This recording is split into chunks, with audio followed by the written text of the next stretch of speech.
해진이라는 작은 해안 마을에 밤이 내렸다. 여느 때와 같은 밤이었지만 하늘은 달랐다. 칠흑 같은 구름이 달빛과 별빛을 집어삼켰고 금방이라도 세상을 뒤엎을 듯한 기세로 바람이 울부짖었다. 해안가 도로의 낡은 가로등은 광란의 춤을 추는 나뭇가지들 사이에서 위태롭게 깜박였다. 곧이어 장대 같은 빗줄기가 대지를 향해 쏟아지기 시작했다. 세상의 모든 소음이 그 빗소리에 묻혀버리는 듯 했다. 서유하는 낡았지만 정갈한 동물병원 안에서 창밖을 걱정스럽게 내다보았다. 그녀는 이 작은 마을의 유일한 수의사였다. 굳은 날씨 탓에 오늘따라 병원을 찾는 발길은 없었다. 진료실 한편에 마련된 작은 휴게 공간에서 그녀는 늙은 골든 리트리버 해피의 등을 부드럽게 쓰다듬으며 뜨거운 차 한 잔으로 몸을 녹이고 있었다. 해피는 며칠 전 큰 수술을 받아 아직 회복 중이었고 이런 궂은 날이면 유난히 그녀의 곁을 파고들었다. 괜찮아 해피, 그냥 비바람일 뿐이야. 유하의 목소리는 그녀의 손길처럼 따뜻하고 부드러웠다. 그녀의 삶은 이곳 해진의 풍경처럼 조용하고 평화로웠다. 서울의 명문 수의과대학을 졸업했지만 복잡한 도시의 삶보다는 동물들과 조용히 교감할 수 있는 이곳을 선택했다. 그녀의 선택에 많은 친구들이 의아해했지만 유하는 단 한 번도 후회한 적이 없었다. 그녀에게 행복은 성공이나 부가 아니라 생명을 돌보는 소박한 일상 속에 있었다. 그때였다. 맹렬한 빗소리와 바람소리를 뚫고 무언가 날카롭게 긁히며 부서지는 굉음이 희미하게 들려왔다. 유아는 자리에서 벌떡 일어났다. 해피도 불안한 듯 낑낑거렸다. 소리는 병원에서 멀지 않은 해안도로 쪽에서 들려온 것 같았다. 무서운 소리지 단순한 사고가 아닌 듯. 단 불길한 예감이 그녀의 등골을 스쳤다. 이런 날씨에 해안도로를 달리는 차는 거의 없었다. 호기심보다는 의사로서의 본능적인 책임감이 그녀를 움직였다. 그녀는 두꺼운 방수 점퍼를 걸치고 서랍에서 큰 손전등과 구급상자를 꺼내 들었다. 해피병원 잘 지키고 있어. 해피의 머리를 한 번 더 쓰다듬어준 유하는 결심한 듯 문을 열고 폭풍우 속으로 뛰어들었다. 비바람은 상상 이상으로 거셌다. 한 걸음 내딛기도 힘들 정도의 바람이 그녀를 휘청이게 했고 빗물은 뺨을 때렸다. 손전등 불빛이 빗줄기 사이를 겨우 뚫고 나아갔다. 그녀는 소리가 들렸던 방향을 향해 조심스럽게 발걸음을 옮겼다. 얼마나 걸었을까? 해안도로의 급격한 커브길에 다다랐을 때 그녀는 숨을 멈췄다. 검은색의 고급 세단 한 대가 가드레일을 들이받고 처참하게 찌그러져 있었다.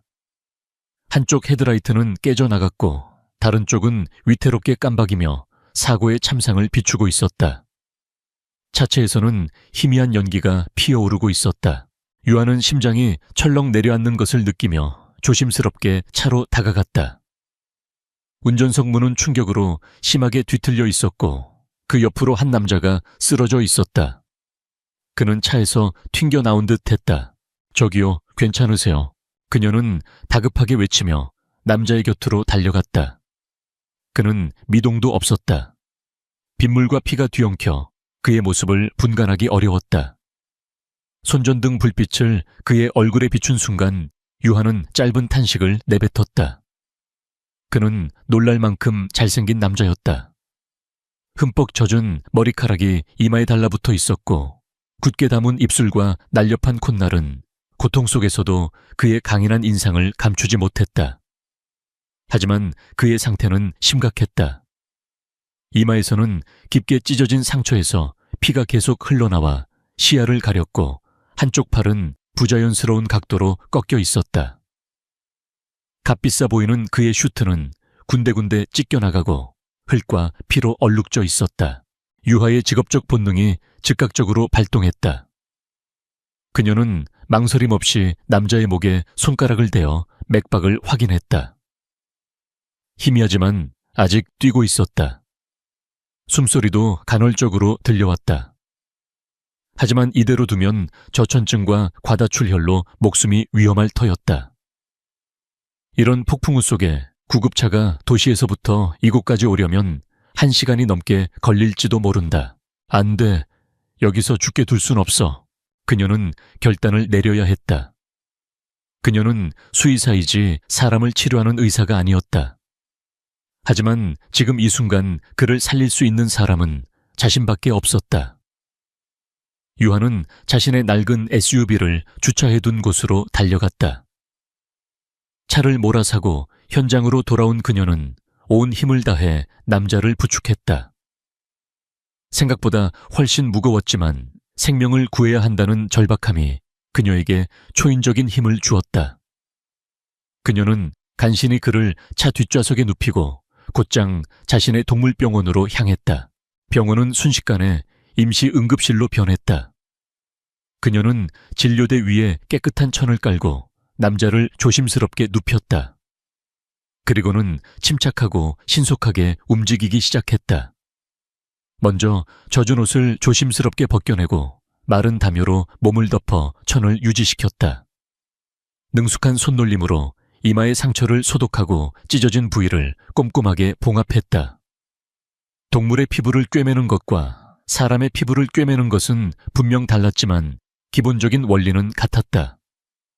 그녀의 손은 조금의 떨림도 없었다. 부러진 팔에는 부목을 대어 임시로 고정했고 탈수와 쇼크를 방지하기 위해 수액 주사를 놓았다. 동물을 위해 구비해둔 장비들이었지만 지금은 한 사람의 생명을 구하는 데 쓰이고 있었다. 모든 응급처치를 마친 유한은 안도의 한숨을 내쉬었다. 남자의 호흡이 한결 안정적으로 변해 있었다. 그제야 유한은 남자의 소지품을 살폈다. 그의 주머니에서 나온 지갑은 최고급 가죽으로 만들어져 있었다. 하지만 그녀는 지갑을 열어보지 않았다. 그의 신원을 확인하는 것보다 한 인간으로서 그의 사생활을 존중해주는 것이 먼저라고 생각했다.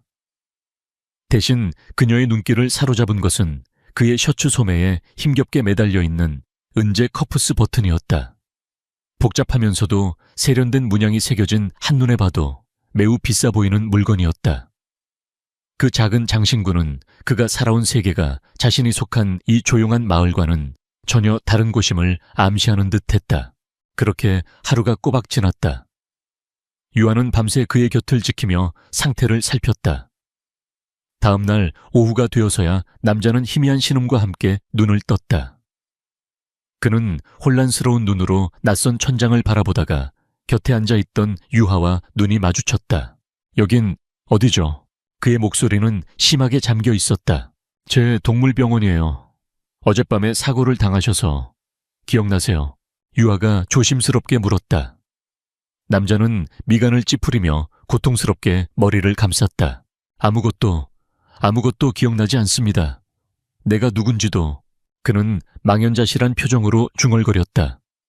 두부 외상으로 인한 일시적인 기억 상실인 듯했다. 괜찮아요. 무리해서 기억해내려고 하지 마세요.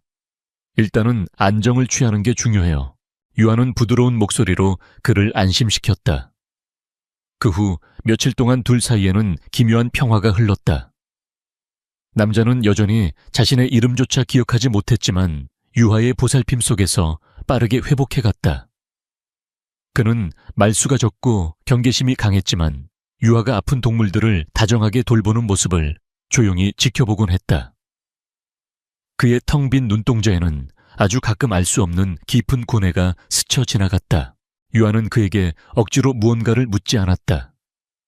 대신 따뜻한 수프를 끓여주고 조용히 책을 읽을 수 있도록 배려해 주었다. 그녀의 평온하고 꾸밈 없는 모습은 남자의 날카로운 경계심을 조금씩 무너뜨렸다. 그는 기억을 잃은 자신에게 아무것도 바라지 않고 친절을 베푸는 이 여인에게서 지금껏 느껴보지 못한 기묘한 안도감을 느꼈다. 사고가 난 지 나흘째 되던 날이었다. 유한은 마을에 필요한 약품을 사러 잠시 병원을 비웠다. 그녀가 돌아왔을 때 병원은 텅 비어 있었다. 남자가 사라진 것이다. 그가 누워있던 간이 침대는 깔끔하게 정돈되어 있었고 그 위에는 현금 몇 다발이 놓여 있었다. 치료비로는 과분할 정도의 큰 돈이었다. 유한은 돈다발을 집어들고 잠시 동안 그 자리에 멍하니 서 있었다. 그가 떠났다는 안도감과 함께 설명할 수 없는 아주 작은 서운함이 마음 한구석에서 피어올랐다. 말 한마디 없이 떠나버린 그의 뒷모습이 야속하게 느껴졌다. 어쩌면 그에게는 그래야만 하는 절박한 이유가 있었을지도 모른다고 그녀는 애써 스스로를 위로했다. 그날 저녁 병원을 청소하던 유한은 간이 침대 밑에서 반짝이는 무언가를 발견했다. 그가 차고 있던 은재 커프스 버튼이었다. 황급히 떠나느라 미처 챙기지 못한 모양이었다. 유한은 차가운 금속의 감촉을 느끼며 그것을 조심스럽게 손바닥 위에 올려놓았다. 이름도 얼굴도 희미해질지 모르지만 이 작은 물건은 폭풍우 치던 그 밤의 모든 일을 증명하는 유일한 흔적이었다. 그녀는 커프스 버튼을 작은 상자에 넣어 소중히 보관했다. 그것은 폭풍처럼 나타났다가 연기처럼 사라진 미스터리한 남자에 대한 그녀만의 비밀스러운 기념품이 되었다. 그렇게 시간은 흘러갔다.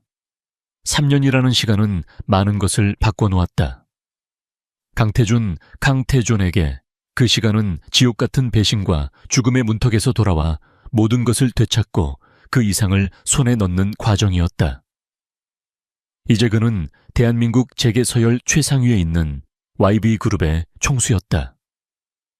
3년 전 사촌형의 배신으로 죽을 고비를 넘겼던 그는 기적적으로 살아남아 피해 복수를 감행했고 마침내 그룹의 정점에 섰다.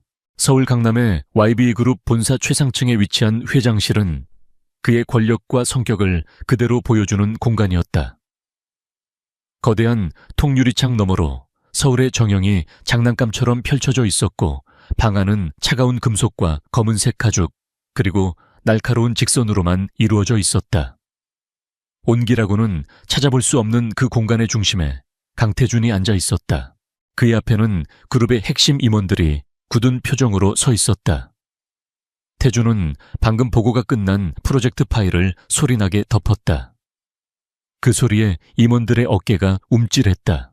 그래서 고작 이 정도의 결과물을 가지고 내 시간을 낭비한 겁니까? 얼음장처럼 차가운 그의 목소리가 회의실을 갈랐다. 아무도 감히 입을 열지 못했다. 3년 전의 강태준을 기억하는 이들은 그가 얼마나 변했는지 실감하고 있었다. 과거의 그는 비록 유능했지만 인간적인 면모를 가지고 있었다.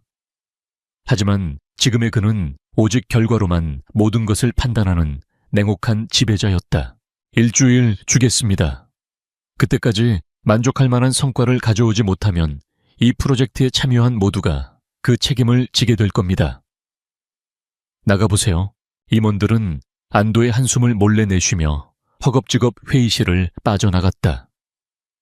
거대한 공간에 다시 혼자 남은 태준은 넥타이를 거칠게 풀어헤치며 의자에 몸을 기댔다.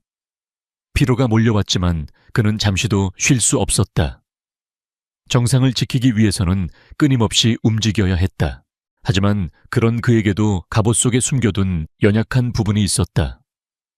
그는 책상 서랍 깊숙한 곳에서 낡은 스케치북을 꺼냈다.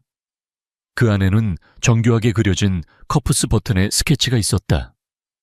3년 전 기억을 되찾고 병원으로 돌아갔을 때 그를 구해준 여인은 이미 떠나고 없었다. 그녀가 운영하던 작은 동물병원은 다른 사람에게 넘어간 상태였다. 그는 수소문했지만 그녀의 행방을 찾을 수 없었다. 기억은 파편처럼 흩어져 있었다. 폭풍우 피냄새, 그리고 자신을 내려다보던 부드러운 눈빛과 따뜻한 손길. 그녀의 얼굴은 안개 속에 있는 것처럼 흐릿했지만 그 순간 느꼈던 절대적인 평온함만은 그의 영혼에 각인되어 있었다. 그녀는 그가 지옥에서 만난 유일한 천사였다. 그는 대한민국 최고의 인력과 자금을 동원해 그녀를 찾았다. 하지만 그녀에 대한 단서는 그저 친절한 수의사였다는 것뿐, 이름도 나이도 알 수 없었다. 유일한 희망은 자신이 잃어버렸을지도 모를 독특한 문양의 커프스 버튼 한 쌍 중 나머지 한쪽이었다. 그는 그것을 단서로 그녀를 찾고 있었지만 3년이 지나도록 아무런 소득이 없었다. 어디에 있는 겁니까, 당신? 그의 목소리에 아주 희미한 그리움이 묻어났다.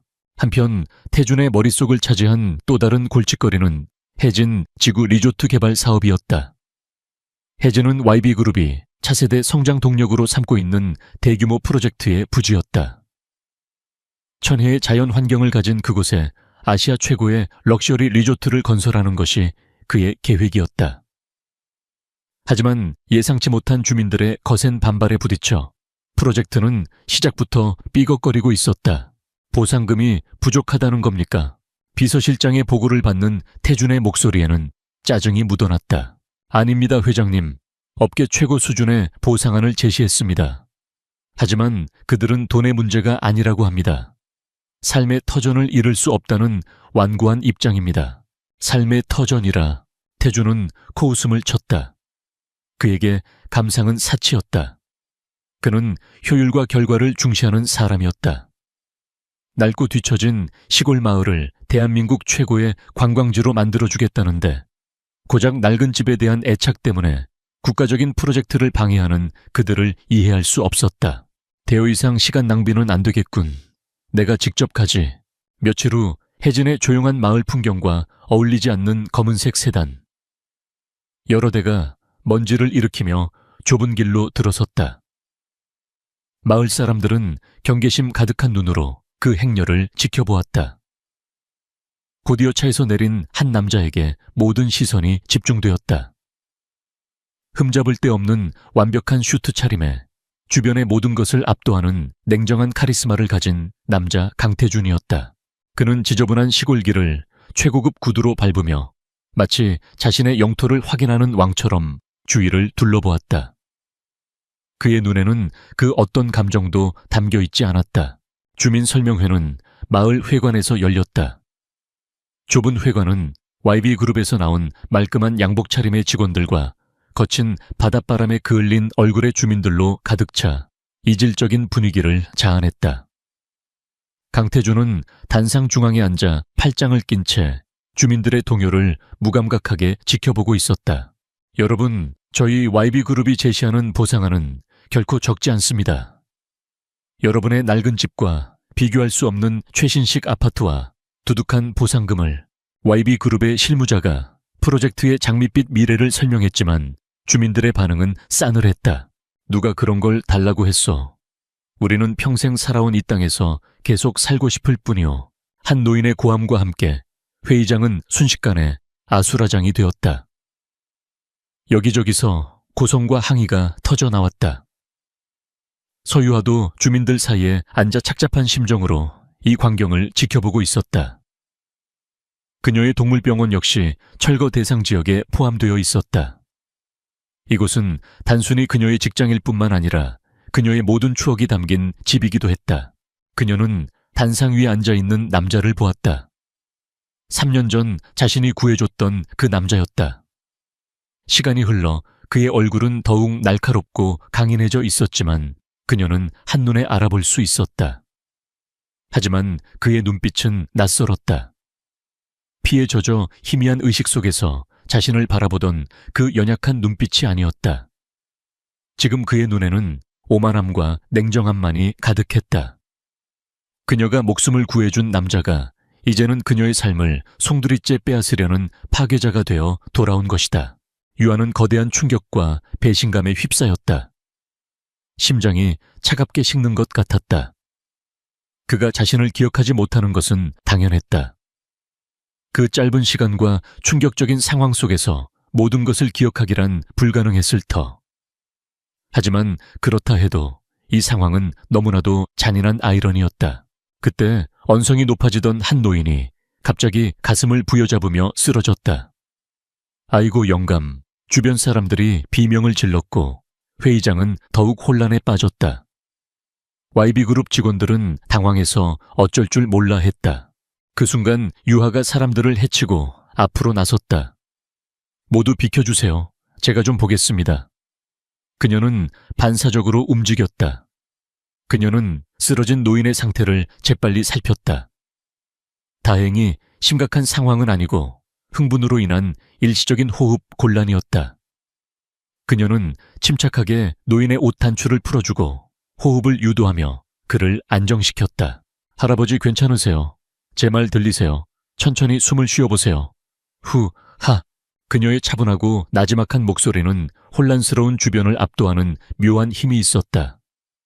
소란이 거짓말처럼 잦아들었고 모든 사람들의 시선이 그녀에게로 향했다. 강태준 역시 마찬가지였다.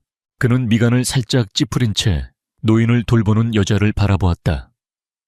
그는 그저 이를 방해하는 완고한 마을 주민 중 한 명이라고 생각했다. 하지만 위급한 상황에서도 전혀 당황하지 않고 침착하게 대처하는 그녀의 모습은 어딘가 인상적이었다. 그리고 그녀의 목소리, 알 수 없는 기시감이 그의 뇌리를 스쳤다. 마치 아주 오래전 깊은 어둠 속에서 들었던 것 같은, 하지만 그는 그 찰나의 감정을 곧바로 지워버렸다. 쓸데없는 감상이었다. 그에게 그녀는 그저 자신의 계획에 반대하는 적일 뿐이었다. 노인은 곧 안정을 되찾았고 설명회는 더 이상 진행될 수 없는 분위기 속에서 흐지부지 끝나버렸다. 태주는 차가운 얼굴로 자리에서 일어났다. 그는 유하와 눈이 마주쳤지만 아무런 의미도 두지 않은 채 그녀를 스쳐 지나갔다. 그가 지나간 자리에는 값비싼 향수 냄새와 함께 서늘한 냉기만이 남았다. 유하는 자신의 앞을 무심하게 지나쳐가는 그를 보며 입술을 깨물었다. 과거의 인연을 밝힐 생각은 추호도 없었다. 지금 이 상황에서 과거를 이야기한다면 그것은 동정심을 유발해 이득을 얻으려는 비굴한 행동으로 비칠 것이 뻔했다. 그녀는 그런 사람이 아니었다. 그날 밤 태주는 혜진에 마련된 임시 숙소인 최고급 호텔 스위트룸에서 창밖을 내다보았다. 창밖으로는 소박하고 고요한 마을의 불빛들이 보였다. 그는 그 불빛들을 정복해야 할 대상으로 여길 뿐이었다. 낮에 있었던 설명회의 소란과 그 속에서 유독 침착했던 한 여자의 모습이 잠시 떠올랐지만 그는 곧 머리를 흔들어 잡념을 떨쳐냈다. 비서에게 전화를 건 그의 목소리는 다시 냉정함을 되찾았다. 계획대로 진행해. 반대가 거세면 더 강하게 밀어붙여. 법적인 절차 안에서 할 수 있는 모든 방법을 동원해. 같은 시각 유아는 자신의 작은 동물병원 2층에 있는 방에서 창밖을 바라보고 있었다. 그녀의 손에는 3년 동안 소중히 간직해온 은제 커프스 버튼이 들려 있었다. 차갑고 단단한 금속의 감촉이 그녀의 혼란스러운 마음을 대변하는 듯했다. 한때 연민과 동정의 대상이었던 남자는 이제 거대한 권력이 되어 그녀의 모든 것을 위협하고 있었다. 그녀는 결심했다. 더 이상 약하게 물러서지 않겠다고. 자신이 구해낸 목숨이 다른 소중한 것들을 파괴하도록 내버려 둘 수는 없었다. 그녀는 이 작은 마을과 이곳에서의 그녀의 삶을 지켜내야만 했다. 그렇게 3년 만에 재회한 두 사람은 서로를 알아보지 못한 채 혹은 알아보았지만 아는 척할 수 없는 채 거대한 벽을 사이에 두고 서로의 적이 되어 마주 서게 되었다. 주민 설명회는 파국으로 끝났다. 거대 기업 YB그룹이 휘두르는 압도적인 힘 앞에서 해진 마을 사람들은 무력감과 분노에 휩싸였다. 그들의 목소리는 소음처럼 취급당했고 평생을 바쳐 일궈온 삶의 터전은 숫자로만 이루어진 보상금으로 환산되었다. 마을 회관에 모인 주민들의 얼굴에는 패배감이 짙게 드리워져 있었다. 이제 우린 어떡하면 좋소. 저들을 당해낼 방법이 없지 않소. 설명회에서 쓰러졌던 최영감이 씁쓸하게 말했다. 그의 말에 모두가 침묵했다. 그들의 소박한 삶은 YB그룹이라는 거대한 폭풍 앞에 놓인 촛불과도 같았다. 침묵이 무겁게 공간을 짓누르던 그때 서유아가 조용히 입을 열었다. 아직 끝난 게 아니에요. 모든 시선이 그녀에게로 향했다. 그녀의 목소리는 작았지만 이상하게도 사람들을 집중시키는 힘이 있었다. 우리가 무력하고 감정적으로만 대처한다고 생각하게 만들어서는 안 돼요. 그들이 가장 두려워하는 것은 예측 불가능한 변수가 아니라 논리적이고 정당한 반대입니다. 유아는 지난 며칠 밤을 세워가며 YB그룹의 개발 계획안을 분석했다. 수의학 서적이 빼곡히 꽂혀 있던 그녀의 책상 위에는 이제 생소한 법률 서적과 환경 영향 평가 보고서들이 쌓여 있었다. 그녀는 계획안 곳곳에 숨어있는 허점과 문제점들을 발견했다. 그들의 환경 영향 평가는 형식적일 뿐, 이곳 생태계에 대한 제대로 된 조사가 이루어지지 않았어요. 그리고 철거 예정 부지 중에는 법적으로 보호받아야 할 문화적 가치가 있는 장소도 포함되어 있습니다. 이건 명백한 위법이에요. 그녀의 논리 정연한 설명에 주민들의 눈빛이 조금씩 달라지기 시작했다. 절망 대신 희미한 희망의 불씨가 피어올랐다. 최의 영감은 유하의 손을 꼭 잡았다. 유하 선생, 우리를 위해 앞장서 주게. 우리 같은 늙은이들보다는 똑똑한 유하 선생이 나서야 저들도 함부로 대하지 못할 게야. 다른 주민들도 모두 고개를 끄덕이며 그녀를 지지했다. 유하는 잠시 망설였다.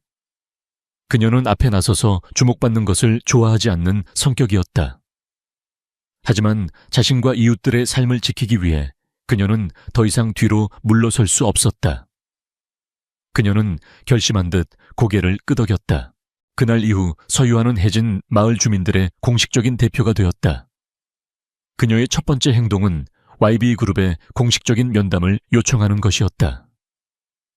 예상대로 YB그룹의 실무진은 그녀의 요청을 무시했다. 시골 마을의 이름 없는 수의사가 그룹 총수와의 면담을 요청한다는 것 자체가 그들에게는 가소로운 일이었다. 하지만 유하는 포기하지 않았다. 그녀는 지역 언론사에 YB그룹의 개발 계획이 가진 문제점들을 조목조목 짚어주는 제보를 했다. 또한 SNS를 통해 해진 마을의 아름다운 풍경과 그곳을 지키려는 주민들의 절박한 사연을 알리기 시작했다. 골리앗에 맞서는 다윗이라는 구도는 사람들의 감성을 자극했고, 작은 시골 마을의 싸움은 조금씩 세간의 주목을 받기 시작했다. 여론이 심상치 않게 돌아가자 강태준도 더 이상 그녀를 무시할 수 없었다. 그는 마지못해 면담을 수락했다. 짜증이 났지만 동시에 그 이름 없는 수의사에 대한 희미한 호기심이 생겨난 것도 사실이었다. 면담은 해진에 위치한 YB그룹의 임시사무소에서 이루어졌다. 양쪽의 분위기는 극명하게 대조되었다. 강태준의 곁에는 그룹의 법무팀장과 개발팀장 등 정예 인력들이 배석했지만 유하는 홀로 그들 앞에 섰다. 그 모습은 마치 잘 훈련된 늑대무리 앞에 선 한 마리 야생화 같았다. 그래서 하실 말씀이 뭡니까? 10분 드리겠습니다.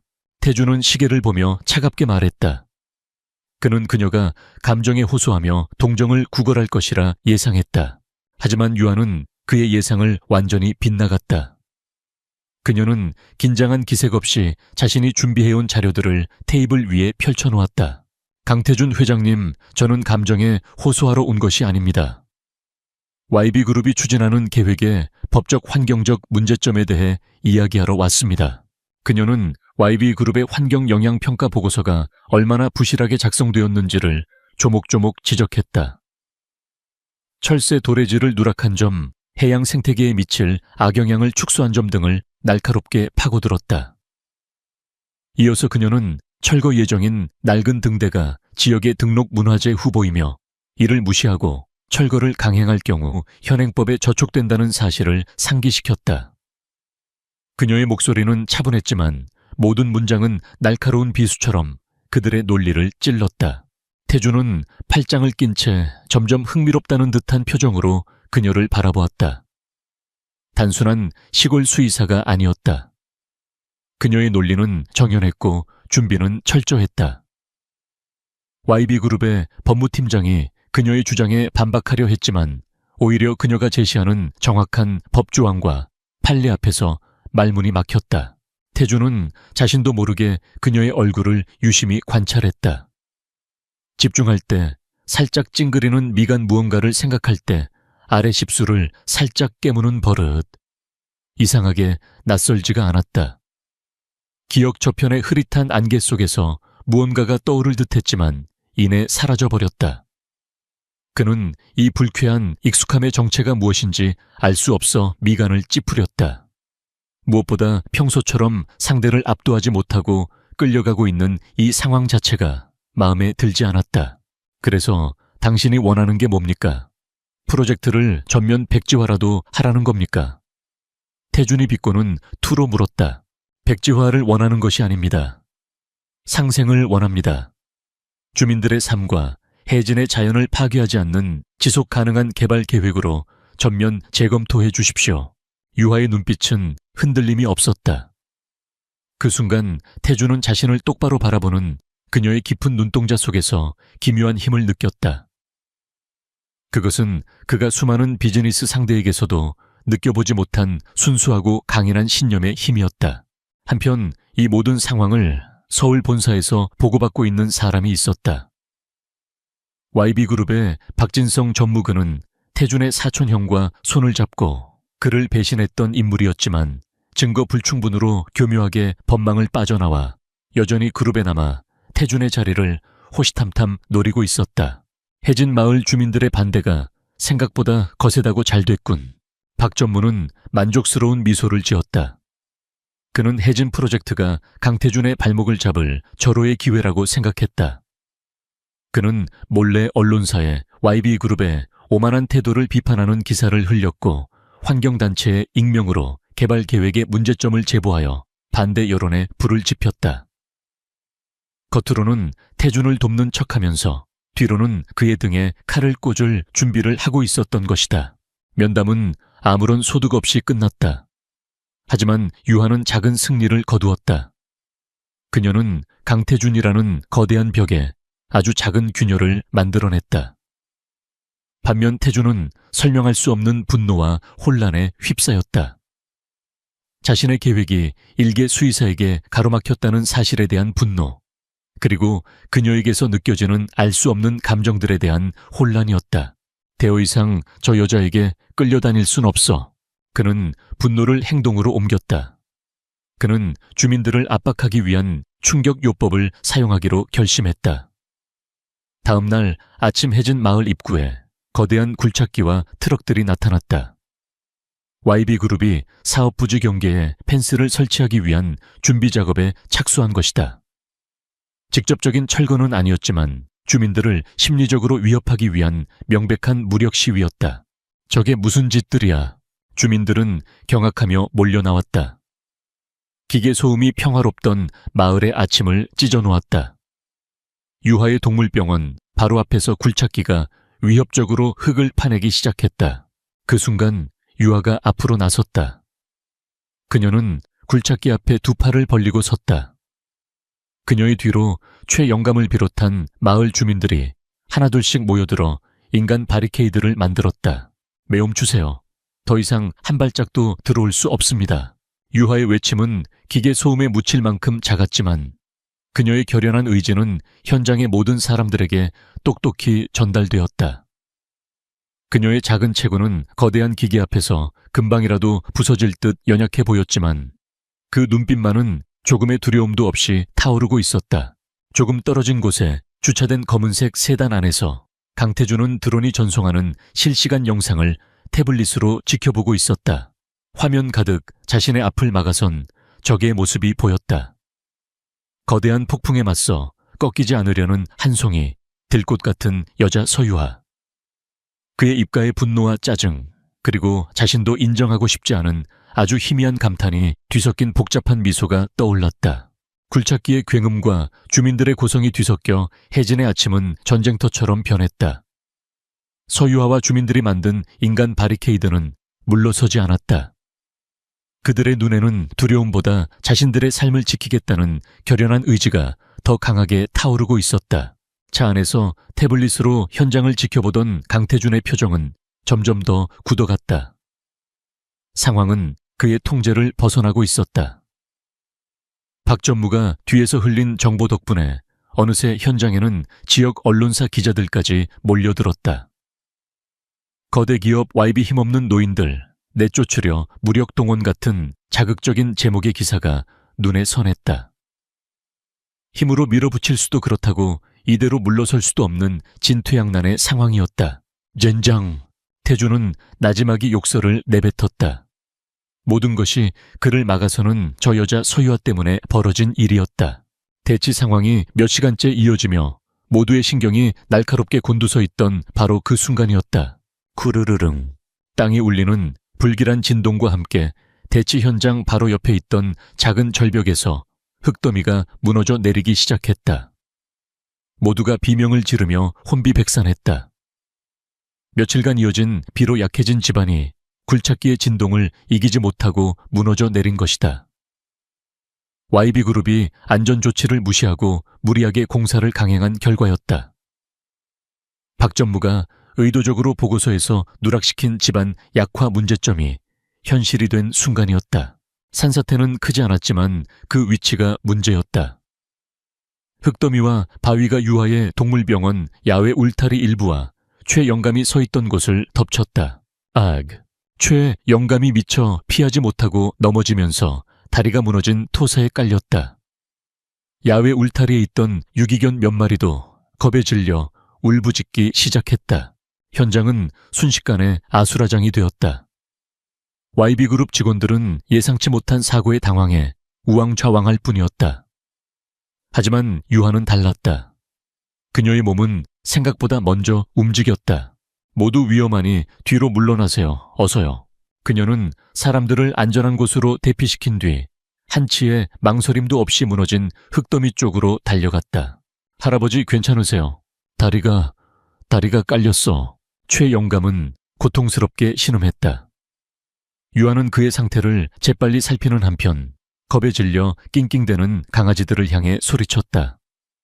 얘들아, 괜찮아. 금방 구해줄게. 차 안에서 이 모든 광경을 지켜보던 태준의 심장이 철렁 내려앉았다. 눈앞에서 벌어진 아찔한 사고와 그 위험 속으로 망설임 없이 뛰어드는 유아의 모습에 그는 숨을 쉴 수가 없었다. 잊고 있던 3년 전의 기억, 죽음의 공포 속에서 자신을 향해 뻗어오던 구원의 손길과 그녀의 모습이 겹쳐 보였다. 젠장, 뭘 하고 있는 거야? 태준은 차문을 박차고 나갔다. 그는 현장 직원들을 향해 고함을 질렀다. 매 엉청하게 서 있지 말고 당장 사람부터 구해. 그의 외침에 직원들은 그제야 정신을 차리고 움직이기 시작했다. 태준 역시 직접 사고 현장으로 달려갔다. 그는 유하와 함께 최영감의 다리를 덮고 있는 흙과 돌을 필사적으로 파내기 시작했다. 그의 값비싼 슈트가 흙먼지로 더러워지는 것도 아랑곳하지 않았다. 조금만 더 힘을 내세요. 유하가 최영감을 격려하며 계속해서 흙을 파냈다. 그때였다. 그녀가 팔을 뻗어 큰 돌을 밀어내려는 순간 겉옷 소매가 위로 말려 올라갔다. 그리고 그녀의 목에 걸려있던 얇은 목걸이가 옷 밖으로 빠져나왔다. 목걸이 끝에는 작은 은재 장신구가 달려 있었다. 태준의 시선이 그 장신구에 멎었다. 시간이 멈춘 것 같았다. 주변의 모든 소음이 사라지고 그의 세상에는 오직 그 작은 은빛 물체만이 존재하는 듯했다. 복잡하고 세련된 문양. 그것은 자신이 잃어버렸던 지난 3년간 애타게 찾아 헤맨 단서의 조각, 바로 그 커프스 버튼이었다. 머릿속에서 무언가 쿵 하고 부서지는 소리가 났다. 그는 얼어붙은 채 고개를 들어 유하의 얼굴을 보았다. 바로 그때 유하가 고통스러워하는 최영감의 손을 잡고 부드럽게 속삭였다. 괜찮아요, 할아버지. 괜찮을 거예요. 거의 다 됐어요. 그 목소리, 깊은 어둠 속에서 꺼져가는 의식의 저편에서 들려왔던 바로 그 목소리였다. 자신을 안심시키던 세상에서 가장 따뜻하고 평온했던 그 음성이었다. 순간 태준의 머릿속을 가리고 있던 두꺼운 안개가 걷혔다. 3년 전 그날 밤의 기억이 폭포수처럼 쏟아져 들어왔다. 빗소리 찌그러진 차체 찢어지는 듯한 고통, 그리고 자신을 어둠 속에서 건져 올렸던 희미한 불빛. 소독약 냄새가 나던 낯선 공간 이마를 짚어주던 시원하고 부드러운 손길, 그리고 흐릿한 시야 속에서도 선명하게 느껴졌던 자신을 걱정스럽게 내려다보던 깊고 선한 눈동자. 모든 조각이 맞춰졌다. 지난 3년간 그가 그토록 찾아 헤맸던 구원의 천사. 지옥의 문턱에서 그의 손을 잡아주었던 이름 모를 은인. 그가 그토록 다시 만나 감사하다고 당신 덕분에 살았다고 말하고 싶었던 사람. 그녀는 바로 자신의 계획을 가로막고 자신을 가장 성가시게 하던 적 서유하였다. 태준의 입에서 의미를 알 수 없는 탄식이 흘러나왔다. 그는 망연자실한 표정으로 유하를 바라보았다. 평생 단 한 번도 지어본 적 없는 완전히 무너진 얼굴이었다. 충격불신, 미안함, 고마움, 그리고 형언할 수 없는 죄책감이 그의 푸른 눈동자 속에서 거대한 폭풍처럼 휘몰아쳤다. 당신, 그는 무언가 말을 하려 했지만 목이 메어 더 이상 말을 이을 수 없었다. 유아는 처음에는 그의 이상한 행동을 눈치채지 못했다. 그녀는 오직 최 영감을 구하는 데에만 집중하고 있었다.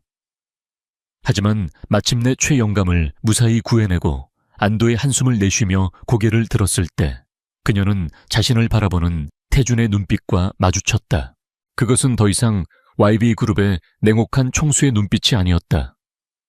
그 안에는 모든 방어 기제가 무너져 내린 한 남자의 벌거벗은 영혼이 담겨 있었다. 그가 모든 것을 기억해냈다는 것을 유하는 그 눈빛만으로도 알 수 있었다. 심장이 바닥으로 떨어지는 것 같았다.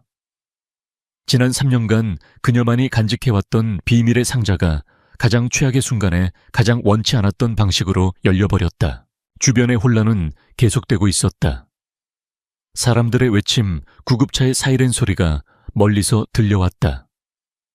하지만 그 순간 두 사람에게는 아무것도 들리지 않았다. YB그룹과 해진 마을의 대립도 무너져 내린 흙더미도 그 무엇도 중요하지 않았다.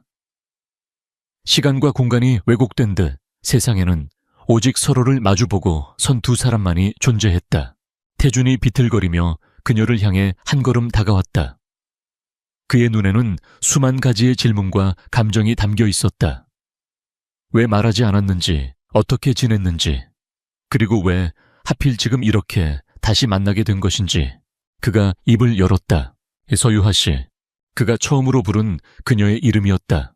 구급차가 최 영감을 싣고 떠나고 경찰과 YB그룹의 수습팀이 현장을 통제하면서 산사태의 혼란은 점차 가라앉았다. 하지만 강태준과 서유하 두 사람의 세상에는 그보다 더 거대한 지각 변동이 일어나고 있었다. 태준의 비서와 경호원들이 달려와 그의 안전을 확보하려 했다. 회장님, 위험합니다. 일단 자리를 피하셔야. 하지만 태준은 그들의 말이 들리지 않는 듯 오직 유하만을 멍하니 바라보고 있었다. 흙먼지를 뒤집어 쓴 채 작은 상처에서 피가 흐르는 것도 잊은 채 그녀는 자신을 구해준 생명의 은인이자 자신이 파괴하려 했던 삶의 주인이었다. 유하 역시 마찬가지였다. 그녀는 태준의 시선을 피하며 다친 동물들을 챙기는 데에만 몰두했다. 그의 눈빛에 담긴 수만 가지 감정을 감당할 자신이 없었다. 지금은 그저 이 혼란스러운 상황에서 벗어나고 싶을 뿐이었다. 그녀는 서둘러 병원으로 돌아가 문을 굳게 닫아버렸다. 마치 세상과 스스로를 격리하려는 듯이. 그날 밤 해진에 마련된 YB그룹의 임시 숙소는 폭풍전야처럼 고요했다. 강태준은 거대한 스위트룸 안을 미친 사람처럼 서성였다. 그의 머릿속은 지난 3년의 시간과 오늘 하루의 기억이 뒤엉켜 터져나갈 것 같았다. 그는 은인인 그녀를 향해 칼을 겨누었다. 그녀의 삶의 터전을 빼앗고 그녀를 완고한 방해꾼으로 취급하며 오만하게 굴었다. 죄책감이 그의 심장을 날카롭게 파고들었다. 그는 당장이라도 그녀에게 달려가 무릎 꿇고 사죄하고 싶었다. 태준은 책상 위에 놓인 전화기를 집어들었다. 그리고 서울 본사에 있는 비서실장에게 연결했다. 그의 목소리는 낮았지만 그 안에 담긴 결단력은 강철처럼 단단했다. 나 강태준이다. 지금 즉시 해진 리조트 개발 사업과 관련된 모든 업무를 중단한다. 현장의 모든 인력과 장비는 추가 지시가 있을 때까지 대기하도록. 토시 하나 달지 말고 그대로 전달해. 수화기 너머의 비서실장은 경악했지만 감히 이유를 묻지 못했다. 그룹의 명운이 걸린 프로젝트를 총수의 독단적인 전화 한 통으로 중단시킨다는 것은 상상조차 할 수 없는 일이었다.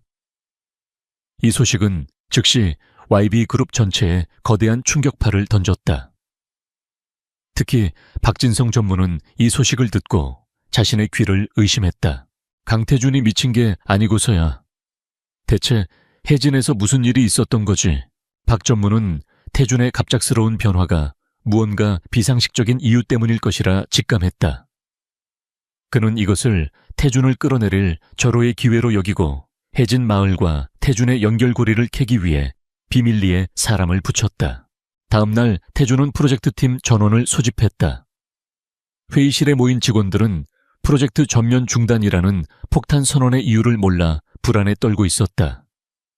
태준은 회의실에 들어서자마자 수천억 원의 가치가 담긴 기존의 개발 계획안을 집어들어 쓰레기통에 던져버렸다. 이건 쓰레기다. 회의실의 정적이 흘렀다. 나는 새로운 계획을 원한다. 해진 마을과 상생하는 계획. 해안선을 보존하고 자연을 보호하고 마을의 문화를 존중하는, 그래서 주민들이 먼저 환영할 수 있는 그런 리조트를 만들도록. 비용이나 시간은 문제 삼지 않겠다. 지금부터 다시 시작해. 직원들은 충격에 휩싸였다. 냉혹한 효율주의자였던 회장님이 하루아침에 이상적인 환경론자로 변한 것 같았다. 하지만 그의 눈빛은 그 어느 때보다 진지했고 거역할 수 없는 힘이 있었다. 그 후 태준의 모든 행동은 서유아를 향해 있었다. 그는 먼저 그녀에게 사죄하고 싶었다. 하지만 권력의 정점에서 명령하고 통제하는 것에만 익숙했던 그는 진심을 전하는 방법에 대해서는 완전히 문외한이었다. 그의 첫 번째 시도는 재앙에 가까웠다. 그는 서울의 최고급 백화점에서 보낸 값비싼 선물들을 트럭에 실어 그녀의 동물병원으로 보냈다. 명품 가방 보석, 최고급 약재들. 하지만 유한은 그 모든 것들을 말없이 반송시켰다. 그녀에게 그것들은 진심이 담긴 사과가 아니라 돈으로 모든 것을 해결하려는 오만한 습관의 연장선일 뿐이었다. 두 번째 시도도 별반 다르지 않았다. 그는 무작정 그녀의 병원을 찾아갔다. 하지만 막상 그녀의 얼굴을 마주하자 무슨 말을 해야 할지 알 수 없었다. 미안합니다 라는 간단한 말조차 그의 입에서는 딱딱한 비즈니스 용어처럼 튀어나왔다. 지난번 일은 유감스럽게 생각합니다. 피해 보상은 저희 그룹 차원에서. 유한은 그의 말을 차갑게 끊었다. 보상이 필요했다면 회장님의 선물을 받았을 겁니다. 돌아가 주세요. 여긴 회장님 같은 분이 계실 곳이 아닙니다. 그녀는 그를 믿을 수 없었다. 불과 며칠 전까지만 해도 자신을 적으로 여기며 냉혹하게 몰아붙이던 남자였다. 그의 갑작스러운 친절은 또 다른 거대한 계획의 일부일지도 모른다는 의심을 떨칠 수 없었다. 한편 강태준의 기행에 대한 소문은 서울 사교계까지 퍼져나갔다. 특히 태준과의 정략 결혼을 꿈꾸고 있던 태림그룹의 외동딸 오수진의 귀에도 들어갔다. 오수진은 아름답고 화려했지만 세상 모든 것이 자기 중심으로 돌아가야 직성이 풀리는 오만한 여자였다. 자신의 남자가 될 강태준이 시골 마을의 이름 모를 여자 때문에 거대한 프로젝트를 중단시켰다는 소문은 그녀의 자존심을 심하게 긁었다. 감히 어떤 여자가 내 남자를 흔들어. 오수진은 사실 확인을 위해, 그리고 자신의 영역을 확실히 표시하기 위해 직접 해진으로 향했다. 태준은 계속되는 실패에 좌절했지만 포기하지 않았다. 그는 값비싼 선물과 어색한 사과 대신 다른 방법을 선택했다. 그는 며칠 동안 멀리서 그녀를 지켜보았다. 그녀가 얼마나 성실하게 동물들을 돌보고 마을 사람들과 따뜻하게 어울리는지를. 그리고 그는 깨달았다. 그녀의 세계에 들어가기 위해서는 그가 가진 모든 권력과 부의 갑옷을 벗어던져야 한다는 것을. 어느 날 저녁 유아가 진료를 마치고 지친 몸으로 병원 문을 나서려 할 때 문 앞에 서 있는 태준과 마주쳤다. 그의 손에는 며칠 전 울타리가 무너지면서 도망쳤던 어린 길고양이 한 마리가 안겨 있었다. 이 녀석이 길을 잃은 것 같아서. 그의 모습은 어색했지만 고양이를 안고 있는 손길은 조심스러웠다. 유아는 자신도 모르게 경계심을 살짝 풀었다. 두 사람은 병원 앞 작은 벤치에 나란히 앉았다. 어색한 침묵이 흘렀다. 먼저 입을 연 것은 태준이었다. 3년 동안 얼굴도 모르는 천사를 찾고 있었습니다. 그의 목소리는 낮고 진지했다. 그 천사가 내가 그토록 격렬하게 싸우던 당신의 얼굴을 하고 있을 줄은 꿈에도 몰랐습니다. 미안합니다. 프로젝트 때문이 아니라 당신을 알아보지 못해서 정말 미안합니다. 그의 사과는 꾸밈이 없었다. 유아는 그의 눈동자에서 깊은 진심을 읽었다. YB그룹의 총수가 아닌 3년 전 자신이 구해줬던 상처 입은 한 남자의 모습이 보였다. 그녀의 마음을 단단하게 감싸고 있던 벽에 아주 작은 균열이 생기는 순간이었다. 바로 그때였다. 부르릉 하는 요란한 엔진 소리와 함께 눈부신 빨간색 스포츠카 한 대가 두 사람 앞에 멈춰 섰다. 운전석에서 내린 것은 머리부터 발끝까지 최고급 명품으로 치장한 오수진이었다. 그녀는 믿을 수 없다는 표정으로 허름한 벤치에 나란히 앉아있는 태준과 유아를 번갈아 보았다. 특히 유아를 바라보는 태준의 눈빛은 그녀가 단 한 번도 본 적 없는 부드럽고 무방비한 눈빛이었다. 오수진의 아름다운 얼굴이 질투와 소유욕으로 차갑게 굳어졌다. 태준 씨, 여기서 뭐하고 있는 거야? 그녀의 날카로운 목소리가 혜진의 평화로운 저녁 공기를 갈랐다. 또 다른 그리고 훨씬 더 개인적인 폭풍이 서유아를 향해 다가오고 있었다. 오수진의 등장은 마치 잘 짜인 연극에 난입한 예측 불가능한 배우와 같았다. 그녀의 존재감은 혜진의 소박한 공기와는 완전히 이질적이었고 그녀가 뿜어내는 날카로운 질투심은 태준과 유아 사이에 겨우 싹트기 시작한 미묘한 감정의 기류를 단숨에 얼려버렸다. 태준 씨 옆에 있는 저분은 누구셔? 오수진은 유아를 위아래로 훑어보며 노골적으로 물었다. 그녀의 눈빛에는 경멸과 경계심이 뒤섞여 있었다. 흙먼지가 묻은 낡은 작업복 화장기 없는 얼굴. 그녀의 기준에서 유아는 강태준의 옆자리에 있을 자격이 없는 볼품없는 시골 여자일 뿐이었다. 태준의 얼굴이 차갑게 굳어졌다. 수진 씨가 여긴 어쩐 일이지? 그리고 서유아 씨에게 무례하게 굴지 마. 그가 유아를 감싸는 듯한 태도를 보이자 오수진의 표정은 더욱 굳어졌다. 그녀는 강태준이 자신 이외의 여자에게, 그것도 이런 여자에게 관심을 보이는 것을 단 한 번도 본 적이 없었다. 참을 수 없는 모욕감이 그녀를 휩쌌다. 아, 이분이 그 유명한 수의사님이시구나. 태준 씨의 거대 프로젝트를 막아세운 대단한 분. 듣던 것보다 훨씬 평범하시네. 그녀의 말에는 날카로운 가시가 돋쳐 있었다. 유아는 불쾌했지만 굳이 그녀와 언쟁을 벌이고 싶지 않았다. 그녀는 조용히 자리에서 일어나 태준에게 말했다. 늦었네요. 들어가 보겠습니다. 태준은 그녀를 붙잡고 싶었지만 오수진 앞에서 그녀를 더 곤란하게 만들 수는 없었다. 그는 그저 무겁게 고개를 끄덕일 뿐이었다. 유아가 병원으로 들어간 뒤 태준은 차가운 눈으로 오수진을 돌아보았다. 여긴 자네가 올 곳이 아니야. 당장 돌아가. 싫어. 태준 씨가 왜 이런 시골 구석에 박혀서 저런 여자 때문에 시간을 낭비하는지 내 눈으로 직접 확인해야겠어. 두 사람의 냉전은 그날 밤 서울에서 내려온 박진성 전무가 합류하면서 새로운 국면을 맞았다.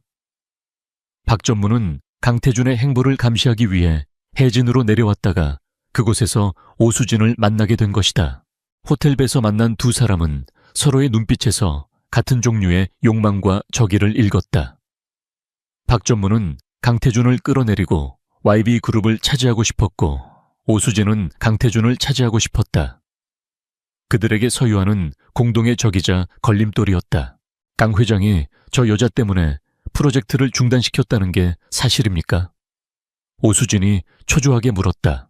박 전무는 비열한 미소를 지으며 고개를 끄덕였다. 사실인 것 같더군.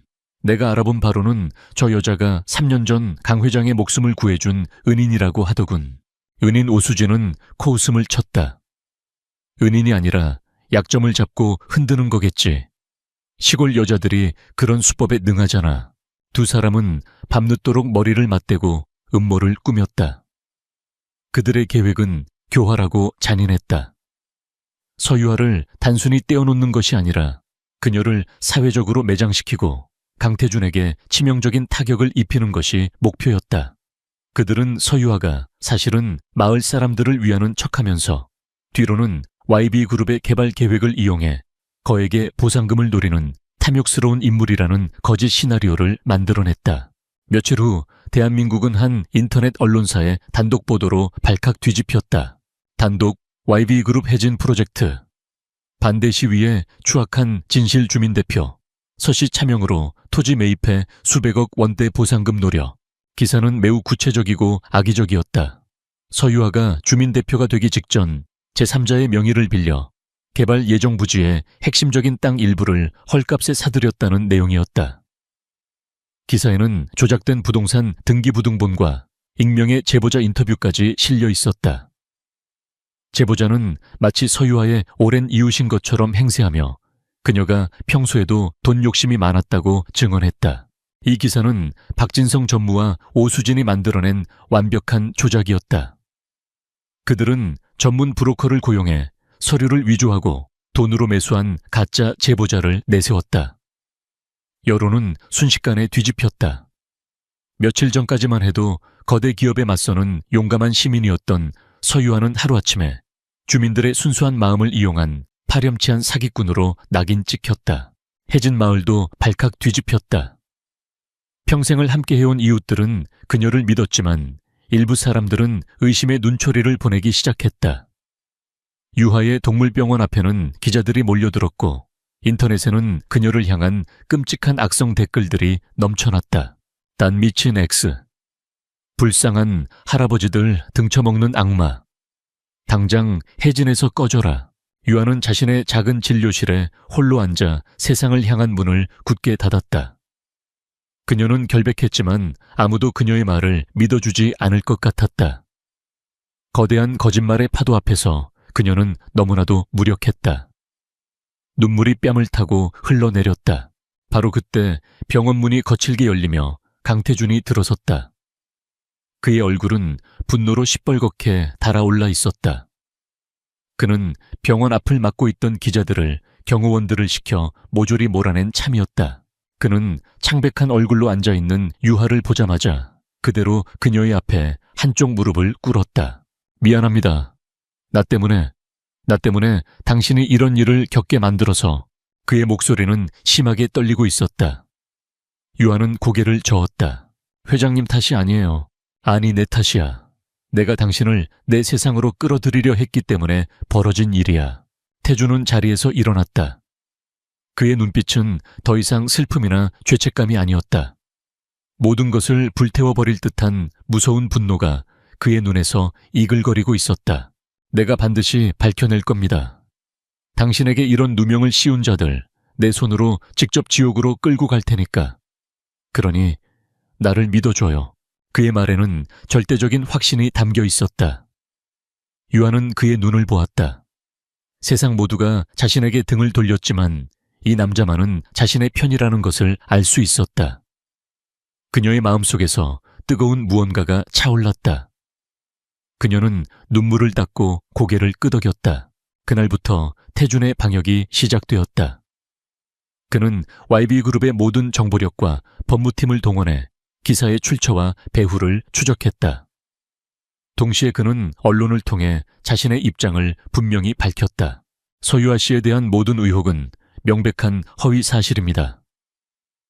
YB그룹은 이 사건의 배후를 끝까지 추적해 민영사상의 모든 책임을 물을 것이며 서유아 씨의 명예를 회복시키기 위해 모든 노력을 다할 것입니다.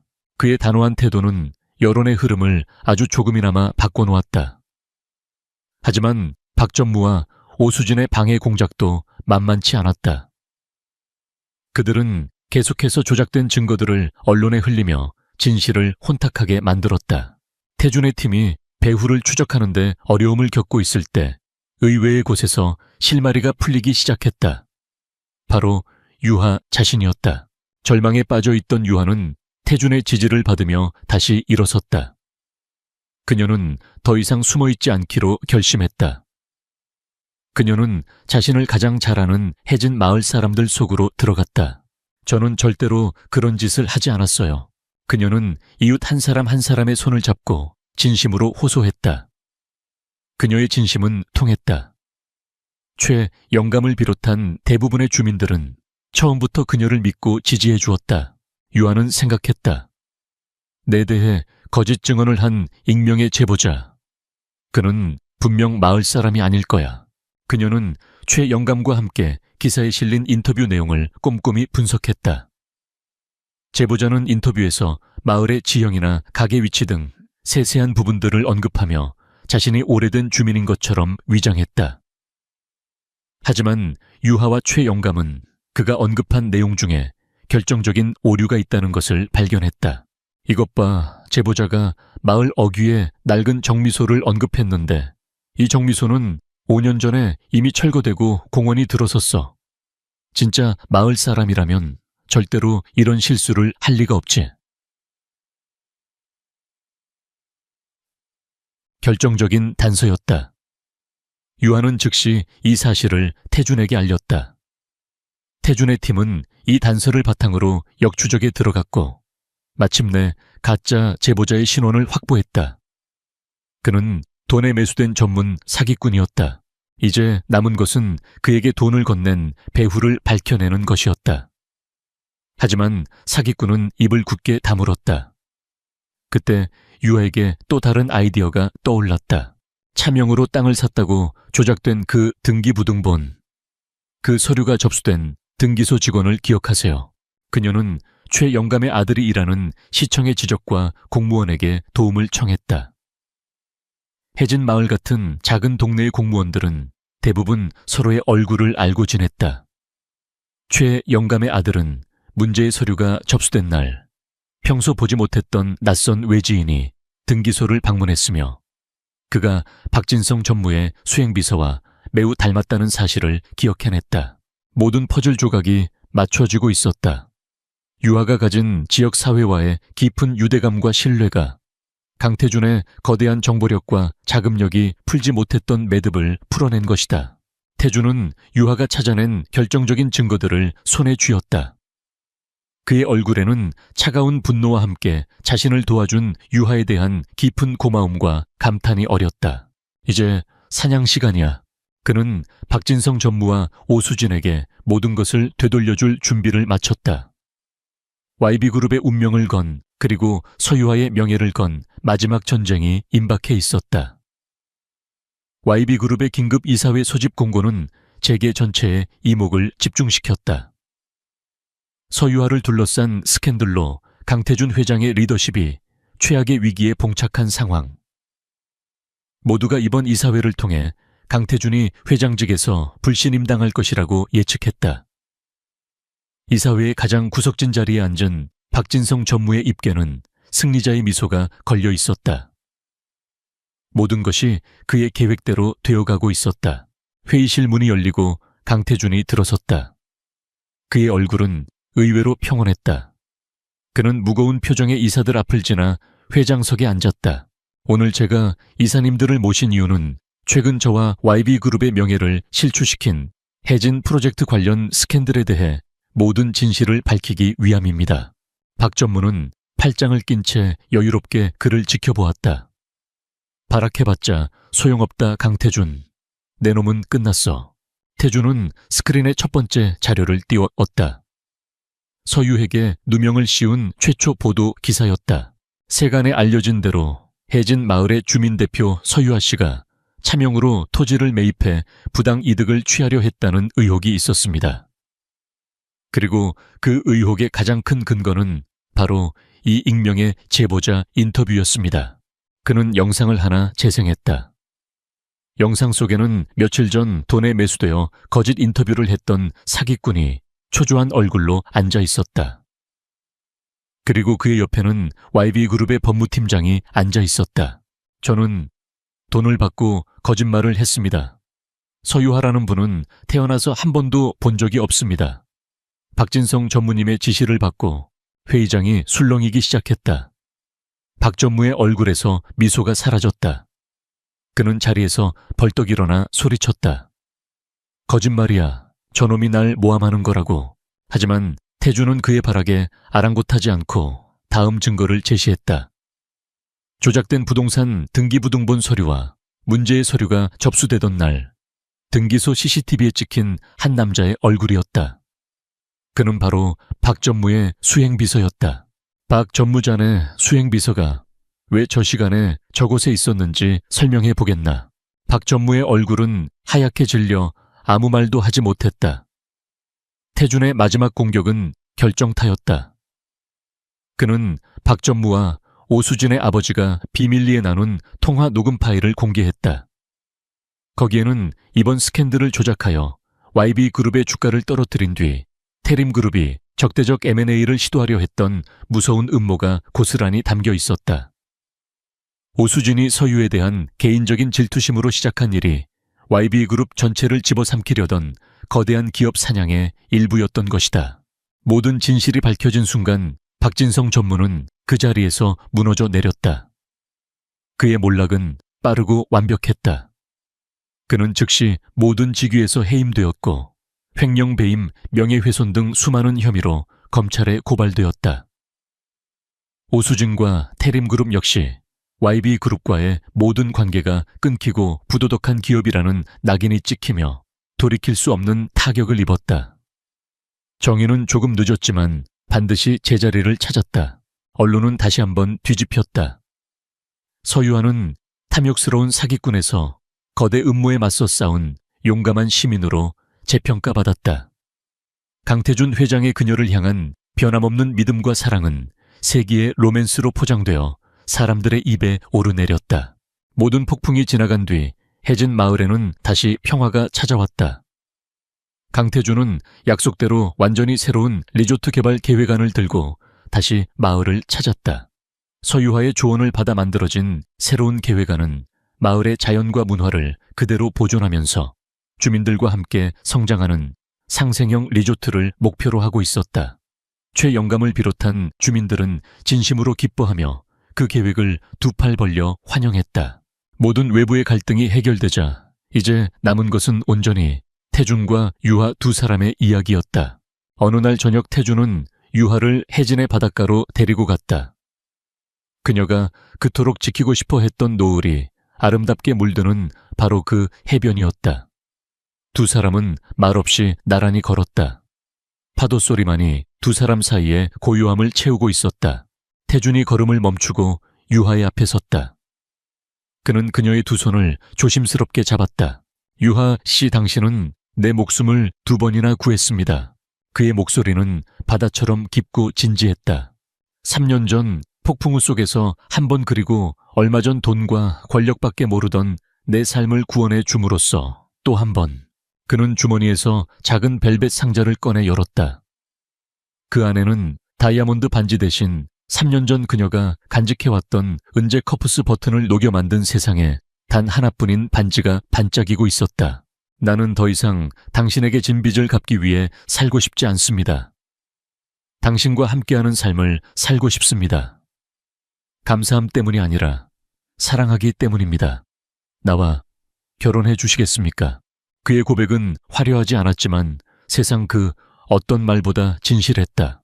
유아는 그의 눈을 보았다.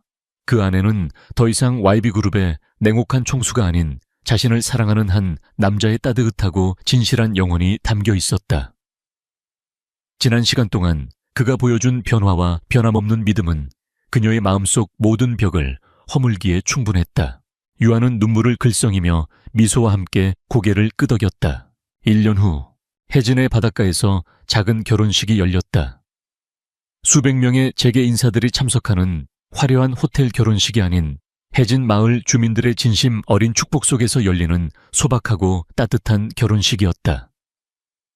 하얀 원피스를 입은 유하와 평소의 딱딱한 슈트 대신 편안한 리넨 셔츠를 입은 태주는 세상에서 가장 행복한 모습으로 서로를 마주보고 서 있었다. 그들의 뒤편으로는 자연과 아름답게 어우러진 새로운 리조트가 위용을 드러내고 있었다. 리조트 한쪽에는 YB그룹의 전폭적인 지원을 받는 최신식 동물복지센터가 함께 지어졌다. 원장은 물론 서유하였다. 결혼식이 끝나고 두 사람은 해진의 바다가 가장 잘 보이는 언덕에 올랐다. 태주는 뒤에서 부드럽게 유하를 껴안았다. 후회하지 않습니까? 나 같은 사람 때문에 당신의 조용한 삶이 너무 복잡해졌는데. 유하는 그의 품에 기대며 고개를 저었다. 폭풍이 지나간 뒤에 땅이 더 굳는 것처럼 내 삶도 더 단단하고 풍요로워졌어요. 그리고 이젠 혼자가 아니잖아요. 두 사람은 말없이 서로를 아는 채 자신들의 노력으로 지켜낸 아름다운 해진의 풍경을 바라보았다. 서로 다른 세상에 살던 두 사람은 사랑이라는 이름으로 하나의 세상을 만들어냈다. 그들의 앞에는 파도처럼 잔잔하면서도 바다처럼 깊고 넓은 미래가 펼쳐져 있었다.